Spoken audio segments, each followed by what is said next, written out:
मैं बजट के बारे में ये कहना चाह रहा हूँ कि स्टार्टअप फ्रेंडली नहीं है ये। गवर्नमेंट ने 10,000 करोड़ रुपए अनाउंस किया है स्टार्टअप्स के लिए, पर वो हर साल अनाउंस होता है, पर कोई प्रोसेस नहीं है स्टार्टअप्स के पास जाने का। सो गवर्नमेंट ने ना मतलब लॉन्ग टर्म नहीं सोचा स्टार्टअप्स के लिए, बिकॉज सबसे ज़्यादा अभी एमएसएमई के बाद अगर कोई जॉब क्रिएट कर रहा है तो वो स्टार्टअप्स हैं। सो पर अगले 7-8 साल में startups will be running the economy, MSME से ज़्यादा जॉब्स क्रिएट करेंगे। और गवर्नमेंट का फोकस होना चाहिए था कि स्टार्टअप सिर्फ गुड़गांव बेंगलोर में ना रह के बाकी सिटीज़ में भी होना चाहिए। मतलब इकोसिस्टम रिक्वायर्ड है। अभी चाइना ने अनाउंस किया है कि हम 100 सिलिकॉन वैलीज़ बनाएंगे। अमेरिका में एक सिलिकॉन वैली, उन्होंने बोला हमने 100 सिलिकॉन वैली बनाए। इसी तरह हमारी गवर्नमेंट को भी 15 से 20 स्टार्टअप सिटीज़ अनाउंस करनी चाहिए थी, वो नहीं सोचा गया। अगर आप देखो चैट जीपीटी का प्लेटफॉर्म चाइना ने 55 डेज़ में बना दिया, तो वो इनोवेशन में आगे जा रहे हैं। ठीक है, उसके अलावा AI is a game changer. ठीक है, एआई से बहुत जॉब जाने वाली है, पर स्टार्टअप्स ही जो जॉब जाएंगी, स्टार्टअप्स उनको ले सकते हैं। जितने सॉफ्टवेयर इंजीनियर्स की जॉब जाएगी या दूसरों की जाएगी जॉब, स्टार्टअप्स उनको टेक ओवर कर सकते हैं। तो गवर्नमेंट शुड फोकस कि स्टार्टअप्स और आएँ और जॉब जो जाएंगी वो उसको ले सकें।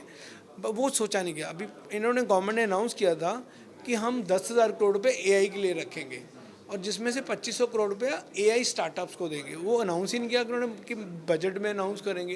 That has been not announced, वो छोड़ दिया गया। सिर्फ 500 करोड़ रुपया एआई किया फॉर एजुकेशन, कि लोगों को एजुकेट करेंगे एआई की, उसके लिए 500 करोड़ रुपया रखा गया।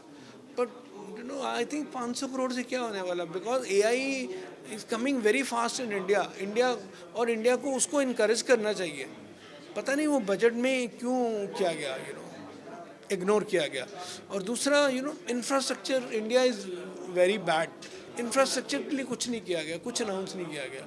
इंफ्रास्ट्रक्चर को एक बिल्कुल ही साइड कर दिया गया।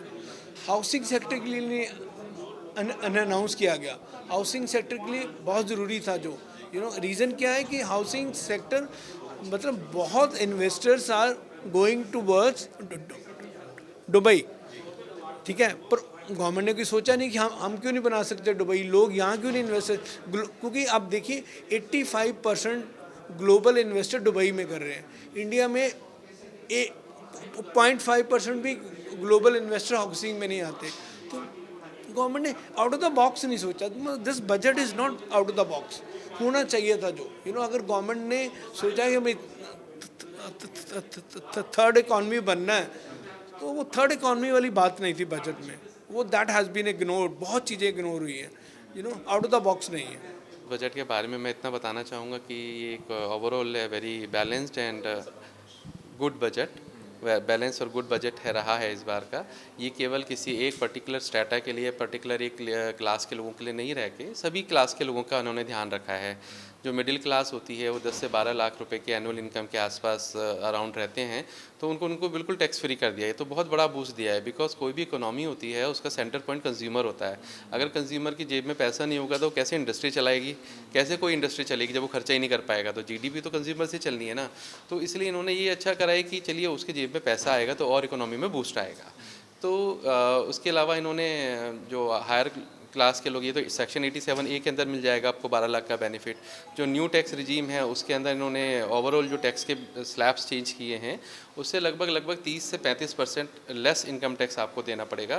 तो ओवरऑल उनको भी फ़ायदा हो गया है। इसके अलावा अगर हम बात करें एंटरप्राइजेज़ की, तो इन्होंने माइक्रो के अंदर इन्होंने होम स्टेज और एक दो और कैटेगरी को ऐड करा है।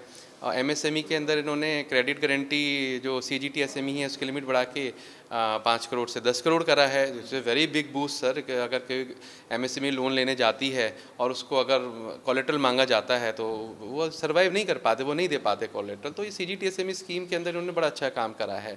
स्टार्टअप के अंदर गारंटी फीस 1% रख के उसको भी 10 करोड़ से 20 करोड़ कर दिया है। वीमेन के लिए, एसटीएससी वीमेन के लिए 2 करोड़ तक के इन्होंने कंसेशन लोन का अनाउंसमेंट करा है। फिर हम बात करते हैं लार्ज कॉरपोरेट की, इंफ्रास्ट्रक्चर बूस्ट की, तो उन्होंने इंडिया इंफ्रास्ट्रक्चर डेवलपमेंट फ़ंड बनाया है, स्वामी 2 स्कीम की इन्होंने अनाउंसमेंट करी है। तो ओवरऑल देखा जाए तो it is a big boost for the Indian economy. इस समय हमारे एक्सपोर्ट्स काफ़ी प्रॉब्लम में है बिकॉज यूरोप मार्केट डाउन है और बांग्लादेश में जो प्रॉब्लम हुआ है उससे टेक्सटाइल पे प्रॉब्लम है। तो उन्होंने टेक्निकल टेक्सटाइल के अंदर और एक और जो मेडिकल टेक्सटाइल है उसके अंदर इन्होंने टैरिफ कम करने का इंडिकेशन दिया है। तो मैं समझता हूँ कि overall for every maximum sectors के लिए, एवरी सेक्टर तो नहीं कह सकते बट मैक्सिमम सेक्टर्स के लिए this budget has been a good budget. कोई कमियां गिनाना चाहोगे, कुछ चीज़ें एक्सपेक्टेड से पर नहीं कर पाई? देखिए सर, इसमें जो एक्सपेक्टेशन जो थी बेसिकली जो एक्सपोर्ट बूस्ट करने की थी कि एक्सपोर्ट की इन्होंने, हालांकि इंपोर्ट में तो बेसिक कस्टम ड्यूटी कम करी है लेकिन एक इनकी एक्सपोर्ट की, सर्विस एक्सपोर्ट की ड्यूटी स्क्रिप्ट स्कीम होती थी जिसमें 3 से 4% ये लोग रिटर्न बैक दे देते हैं।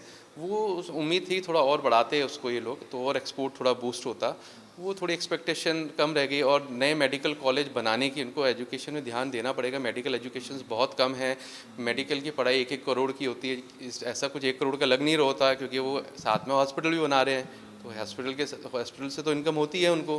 तो उसमें थोड़ा रेशनलाइजेशन होना चाहिए था गवर्नमेंट को कि जो इतनी महंगे पढ़ाई हो रही है, बच्चे बाहर जा रहे हैं तो हमारा फॉरेन एक्सचेंज बाहर जा रहा है। अभी आप देखिए ना, डॉलर 87 के आसपास पहुंच गया है हमारा डॉलर। तो जो हमारा रुपये वीक हो रहा है उसके जो भी रीज़न है उस पर थोड़ा और फोकस होना चाहिए था। लग्जरी इंपोर्ट कम होने चाहिए, तो ये चीज़ें थोड़ी सी और कर देनी चाहिए थी। ਤੇ ਐਤਕੀ ਤੇ ਆਪਣਾ ਮਿਡਲ ਕਲਾਸ ਵਾਸਤੇ ਜਿਹੜਾ ਡਾਇਰੈਕਟ ਟੈਕਸਿਸ ਹੈ ਉਹਦੇ ਤੇ ਬਹੁਤ ਜ਼ਿਆਦਾ ਬੈਨੀਫਿਟ ਦਿੱਤਾ। It's a big reform plus simplification ਬਹੁਤ ਕਰਤੀ ਹੈ। ਫਾਈਨੈਂਸ ਮਿਨਿਸਟਰ ਨੇ ਟਰਸਟ ਵੀ ਕੀਤਾ ਹੈ ਇੱਕ ਇਨਕਮ ਟੈਕਸ ਪਈ ਤੇ। And from the past experience ਅਸੀਂ ਦੇਖਿਆ ਜੀ ਕਿ ਜਿਸ ਤਰ੍ਹਾਂ ਰੇਟਸ ਘਟਦੇ ਹੈ ਕਲੈਕਸ਼ਨ ਨਹੀਂ ਘਟਦੀ, ਕਲੈਕਸ਼ਨ ਵੱਧਦੀ ਹੈ ਤੇ ਦੈਟ ਮੀਨਸ ਕੰਪਲਾਇੰਸ ਹੋਰ ਵੱਧਦੀ ਹੈ ਤੇ ਉਹ ਬਹੁਤ ਅੱਛਾ ਸਟੈਪ ਹੈ।